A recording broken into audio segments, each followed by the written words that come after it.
Hi friends, ഇന്ന് നമ്മൾ ഈവനിങ്ങിലൊന്ന് കറങ്ങാൻ പോയതാണ് കേട്ടോ. നമ്മൾ പോയത് ചാവക്കാട് ബീച്ച്, പിന്നെ ഒരു റെസ്റ്റോറൻറ്റിൽ കയറി ഫുഡ് അടിച്ച്, അങ്ങനെ ചെറിയൊരു കറക്കം. അതൊക്കെ അല്ലേ ഒരു സന്തോഷം.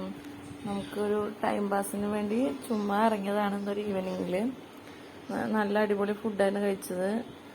പിന്നെ ഒരു സ്പെഷ്യൽ ഷവർമ കഴിച്ചു, പിന്നെ സ്പെഷ്യൽ അൽഫാം കഴിച്ചു, പിന്നെ ബീച്ചിലൊക്കെ ഒന്ന് കറങ്ങി അടിച്ചു. ഇന്ന് നല്ല തിരക്കായിരുന്നു ബീച്ചിൽ. പിന്നെ നമ്മൾ ഐസ്ക്രീമൊക്കെ കഴിച്ചിട്ടാണ് അവിടെ നിന്ന് മടങ്ങി പോകുന്നത്. ഇതൊക്കെ തന്നെയാണ് നമ്മളെ സൺഡേ വിശേഷങ്ങൾ. നിങ്ങളിന്ന് എവിടെയെങ്കിലുമൊക്കെ കറങ്ങാൻ പോയിരുന്നോ?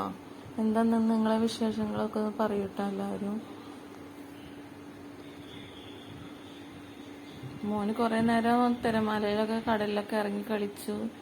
ഞങ്ങളവിടെ അതൊക്കെ കണ്ടിരുന്ന് ഇങ്ങനെ ആസ്വദിച്ചു. ഇതൊക്കെ തന്നെ നമുക്കൊരു ടൈം പാസ് അല്ലേ ജീവിതത്തിൽ. ഇതൊക്കെ ഒരു എൻജോയ്മെൻറ്റ്.